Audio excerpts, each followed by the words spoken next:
The Alternative Dig Talk. Real issues, real talk. Hi Rogers, can I ask you something?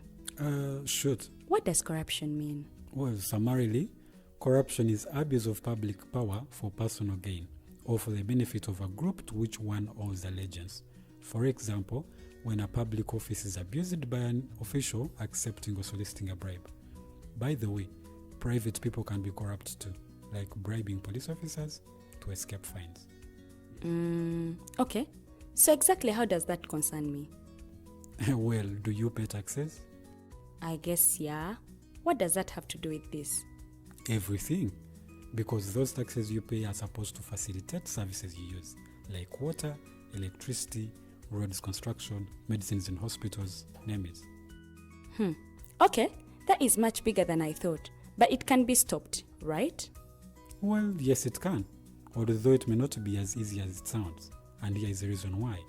Corruption roots are grounded in our country's social, political, economic, bureaucratic traditions and policies. So, what has kept it going this long? I mean, why don't we stop it? Well, the main reason why it has been here for so long is because institutions are weak, either as a result of poorly defined ethical standards of public service, weak administrative and financial systems, or ineffective watchdog agencies. What can we do to stop it?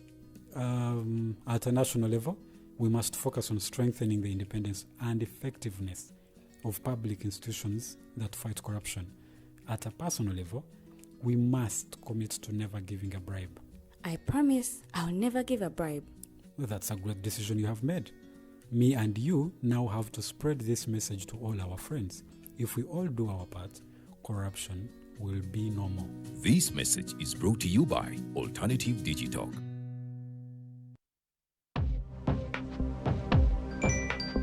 Go to the church, though. Tawali man, what's up? Man, can you imagine people just dump everywhere? Someone drinks water and throws the bottle wherever. Come on, Rogers. What else do you expect people to do with an empty bottle? Simanya now, recorder. Did you know that plastics take at least 450 years to decompose?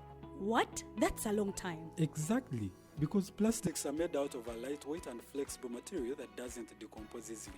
And plastics everywhere in the environment cause plastic pollution. What is plastic pollution now?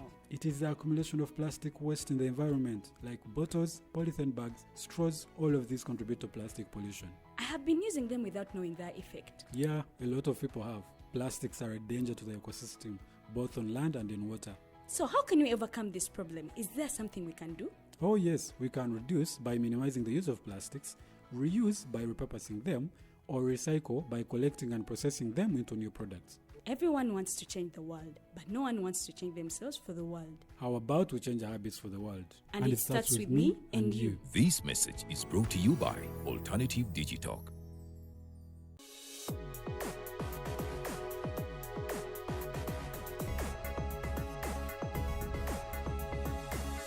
The Alternative Dig Talk. Real issues, real talk.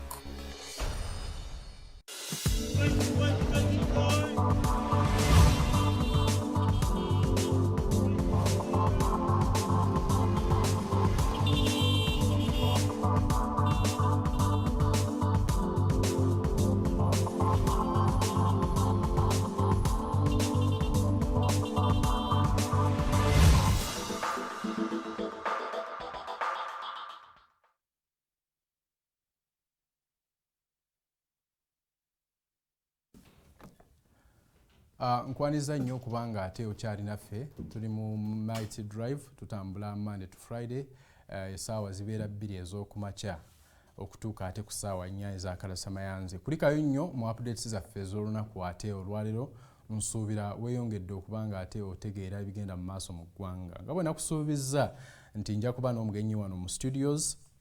She's already with us here, aspiring LC5 Woman Councilor, Makerere University. Thank you so much for joining us. She will be speaking to us and we will be talking about issues regarding the youth, and we are seeing the youth influence towards the change of democratic dynamics in Uganda Are the youth benefiting? We are the largest percentage in Uganda.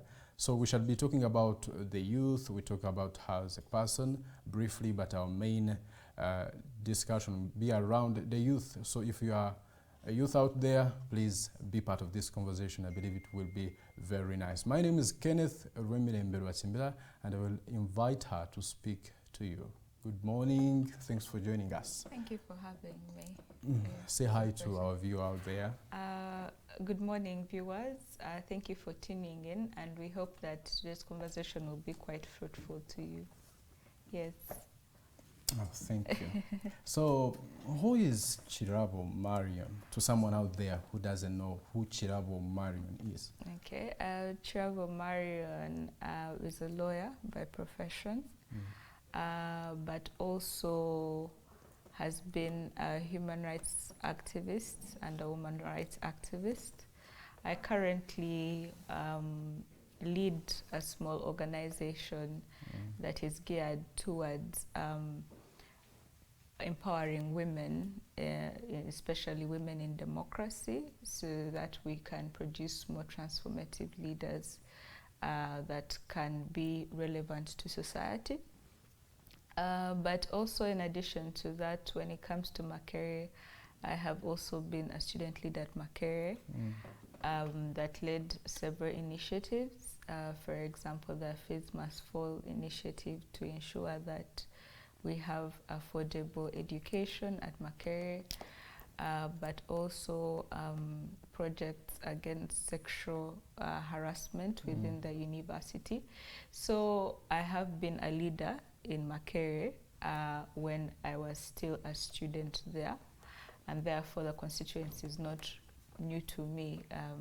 Leadership in the constituency is not new to me.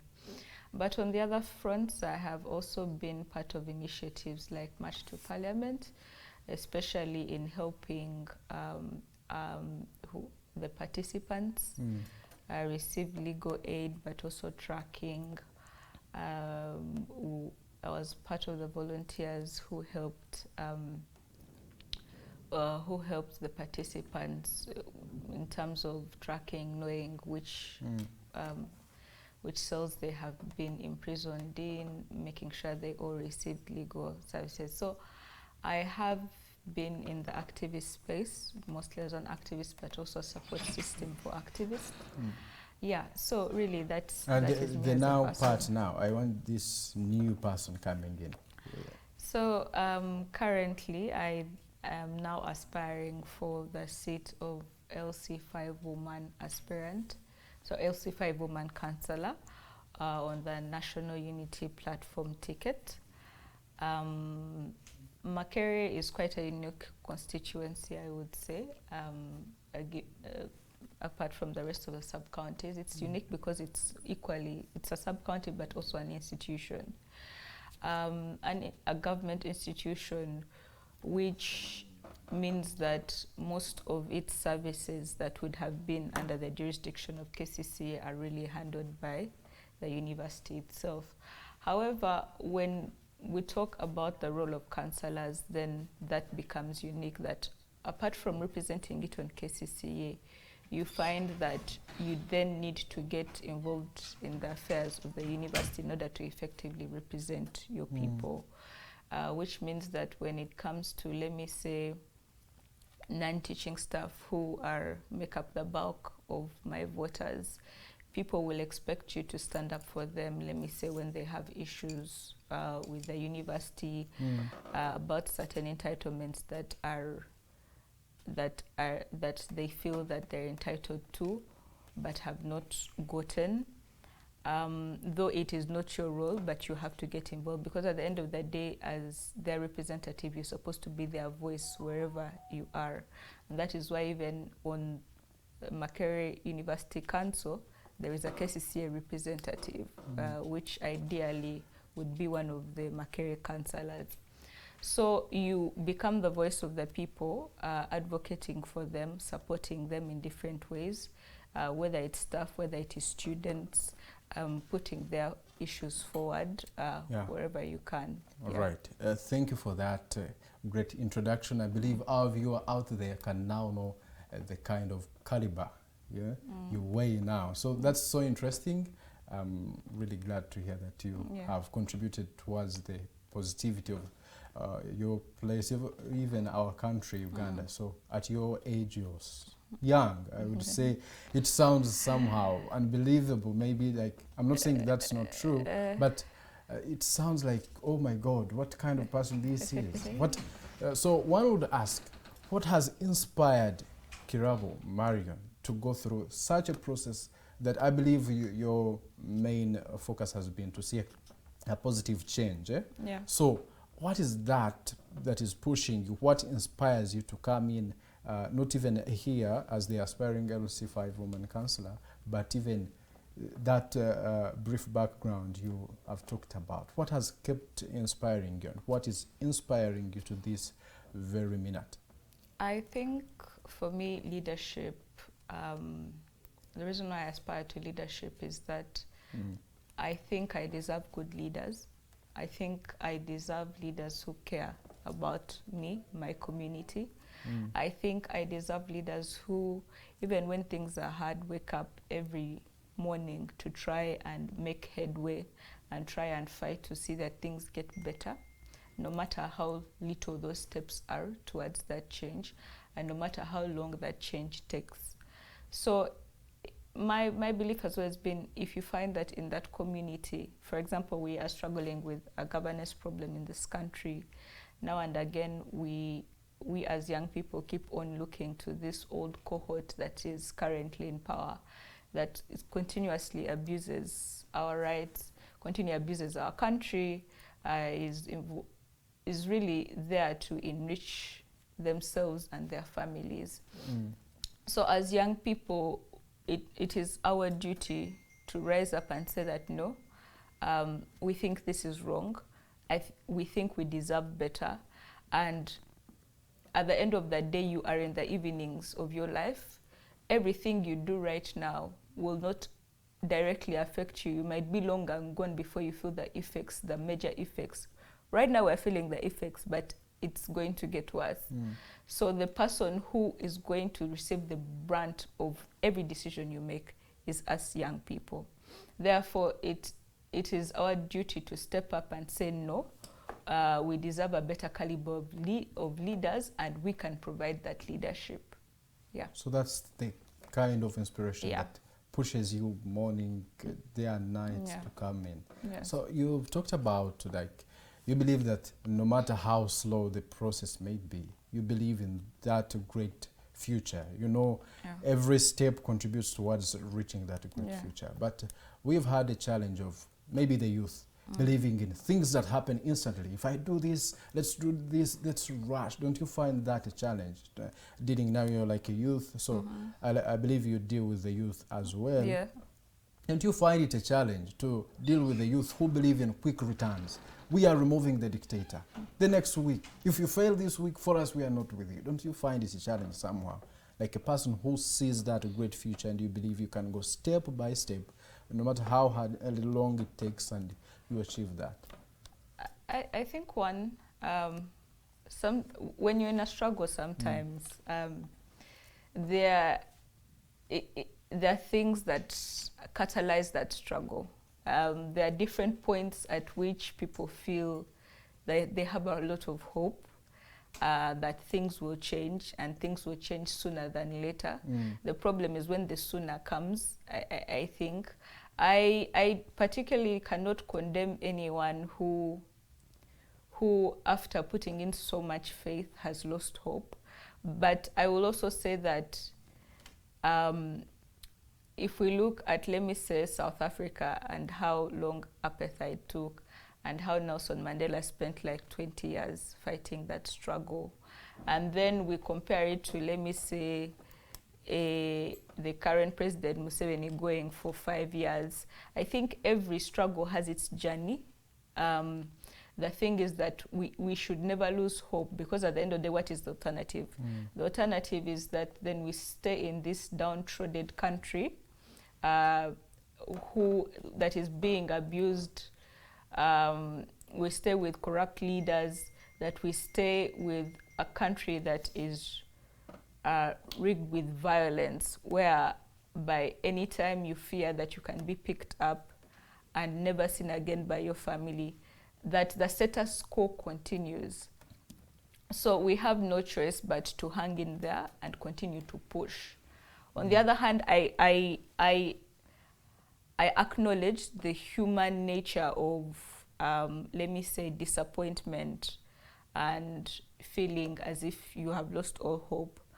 But then I say the alternative is worse. The hopelessness is worse, that you will not have, you can't remain like this. You know, you have to keep the faith no matter what, and we have to keep on pushing.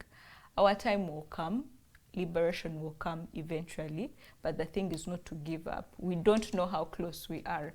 I mean, tomorrow, just keep moving, yes, you keep on moving. Tomorrow, the things that spark off, I mean, if we look at the Arab Spring, a man just waking up one day and saying, I am tired, I'm going to just burn myself because I'm tired, and that sparks the revolution. So you don't know what can spark it. What step can bring that change you have been looking for? Yes, it can be it can come from a place that none of you expected, and things come. You would have never thought, let me say, 10 years back, that Honorable Chagulanyi would be the one to lead young people right now. It would have never crossed your mind, right? But it's happening, and we see it. So you don't know what brings the spark. You just have to keep on pushing and never give up. And those little things that we do are the ones we say, you guys are playing muli mumuzanyo bishi bishi. Those little things, you don't know how they are contributing. You never know the impact until something big happens. That's great. Do Ugandans, do the people out there understand that in a way you're explaining it? Do you, like someone who has been on the ground, do you see Ugandans picking up this? Are they understanding it, that no matter how slow the process is, it may yield good results? Do the Ugandans understand it, or you still find it a challenge to make them buy this? I think Ugandans understand that. I think Ugandans are very resilient people. I think given our history, we have been through a lot. But even right now, you see people putting up pockets of resistance, even when they know that it's risky. I mean, take, for example, the protest vote in Kampala, or the protest vote that we actually had. I would say the protest vote even began in 2021, where you see, let me say, the towns are red. And it would have been much massive, and I believe that we would have scored the victory if it wasn't for the violence and the militarization. I think that in itself shows you that Ugandans do believe in a hope of a new Uganda, and they are keeping that faith. The challenge would be how they express that resistance and that hope, that they have very few avenues to express it. It would have been in the campaigns, in the rallies, but you see the state actively trying to suppress those avenues of expression. Those coming out to talk yes, about that coming out to talk about it. But you can see it in the people. You can see the hope in the people. You can see the resistance. You can see the fight to, they need to fight back and say, you know, we are tired. Sometimes they even express it in the way that I think you see in 2021, how even in the NRM, the cohort of old cadres left, were booted out, and then new people surfaced. Mostly independent candidates went through in the NRM, remember. Some who had lost in primaries and eventually won. So I think that Ugandans are on the same page. Even when they are repressed and they are threatened and killed, they still express that hope. And the desire for that new Uganda they do want to see. Yeah. Oh, that is honorable. We call you honorable already, though we wait for that today when you officially declared the winner, and we do wish that happens. Amen. We are still with the Honorable Kirabo Marion, and we are was asking her about some of the things that maybe she believes in regard to how the youth are being involved in bringing a new Uganda that we do hear them speak about each passing day. But you are coming on the National Unity Platform card. Yes. Something that may be seen as challenging by some people out there, because right now we have seen people who are being abducted because of they believe in NUP or any other opposition political party.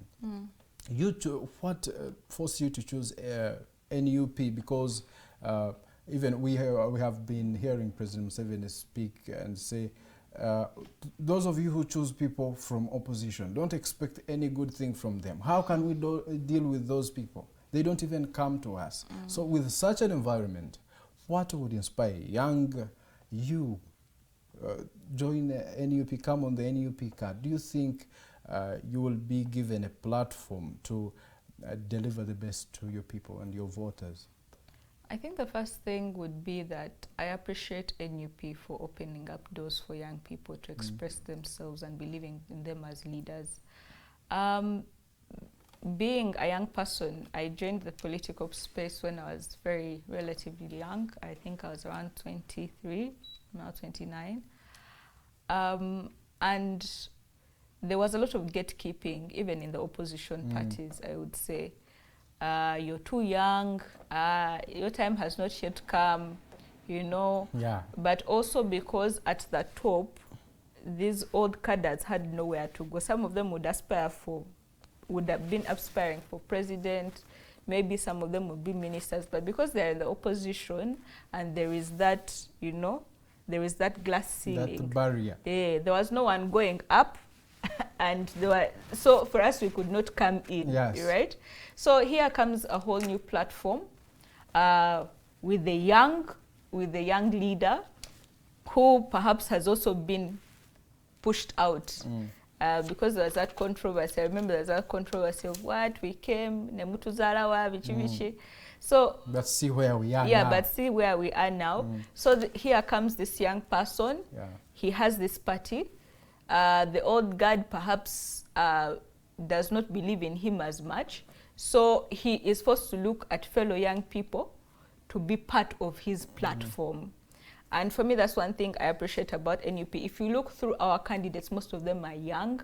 If you look through our parliamentarians, they are young people. A good number of them are below 30 years old, you know. So I think I appreciate NUP for that, and I think as young people we owe them that loyalty because they have provided that space of expression. The second thing is that I aspire to the beliefs and the values of NUP, of that new Uganda, that new Uganda that belongs to the common man, that where the common man has a voice. Most of the times, like I said, you might be forced to give up hope. You might be forced to be like, you know, things that become Kamviveko. But the thing is that we have no choice as Ugandans. Because whereas you say you are going to quit, at the end of the day, you're going to get sick and you're going to go to that dilapidated hospital. You might lose your life. So today the person who's resisting is losing their lives to a gunshot, but you, who has cowered away, you're losing your life because the medications were not there. You get? So all of you are dying in this Uganda, but at least this one had the courage to what? To face up and wake up and be like, no, I deserve better. So I think it's a choice between I've forgotten the philosopher said, what would you rather choose, dying on your knees or dying when you're standing up? Because at the end of the day, while you're trying to bring out something yes, while you're trying to bring out something, because at the end of the day, you're all going to die. There are many people losing their lives, many women who are losing their lives because they do not have the antenatal care that is necessary for them to deliver their kids safely. There are many people who are losing their lives because of the way our roads are. There are many people who are losing their lives in so many different ways because of the lack of social services in this country. So at the end of the day, the poor service delivery of this government will find you. You get? Yes. Rather it finds you fighting. Yeah. So you choose to come on NUP card regardless. Yeah. You see, I better come. But the reason I was asking this is because some your voters will expect a lot from you. Like, Yeah. we expect our leader to do this, make our voice heard, Yeah. bring this, let this start functioning, this and that, you know that. They will be asking for that. But the government in power is targeting you, the people from opposition, such that you don't deliver to your voters' expectations, then you could be got rid of. So don't you think that would be a challenge somehow, coming as an opposition member in a government that is fighting so hard, like you're explaining, to silence you? Well, I would say that even if you join them, they are still not delivering not service. deliver. So it is really a catch-22. If someone tells me that join the NRM, better service delivery, I mean, they are not even delivering to their people. They are flying, when it comes to hospitals, they are flying abroad to Nairobi and God knows where to get their treatment. The hospitals in their constituencies, they can't even go to them. You get? Yes. When it comes to schools, they are flying their kids all over the place. Even them, when they want to do masters, they can't come to Makerere, they'll go abroad. But you know, these schools in their places are for their constituents who they don't care about, and therefore they don't care about even improving the schools. So it's a catch-22. I'd rather be on the side of people trying to push and condemning the wrongs than to be on the side of people who are complacent in their corruption, in their wickedness, I would say. You get? So at least I'm trying to do better and advocate voters for can better. see that you're trying, Yes. but the government in power is trying to silence you. Yes. Oh. And I wouldn't say that it is all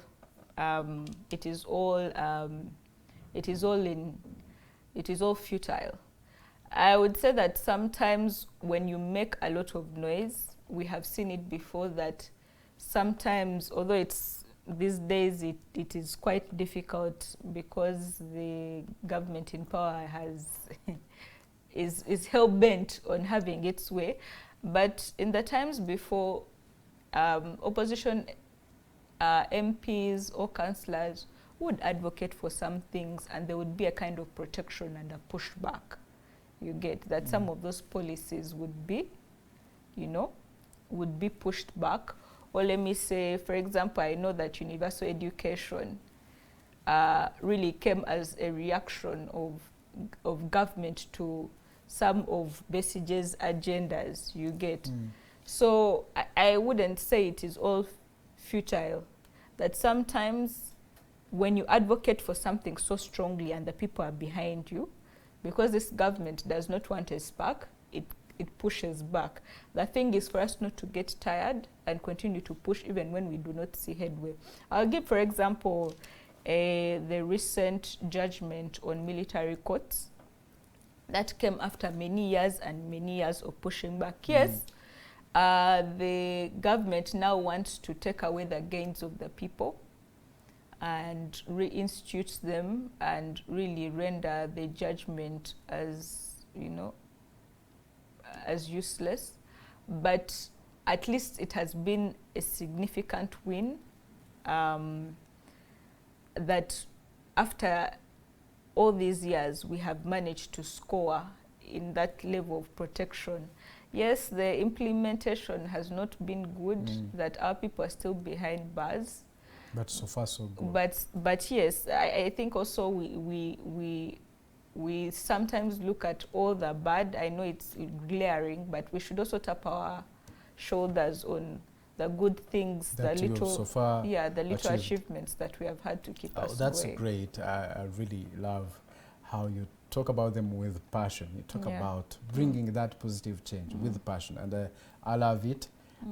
I love that. I would ask you, maybe, we have seen councillors being manipulated, like those people with money paying them, and they pass motions that maybe wouldn't even benefit the local people.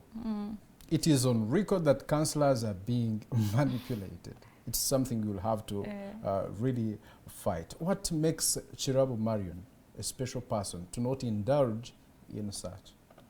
Well, I would say, like I already gave my profile, I have a track record of fighting for the rights of my constituents, whether it was as a student leader, whether it was an activist when I left campus.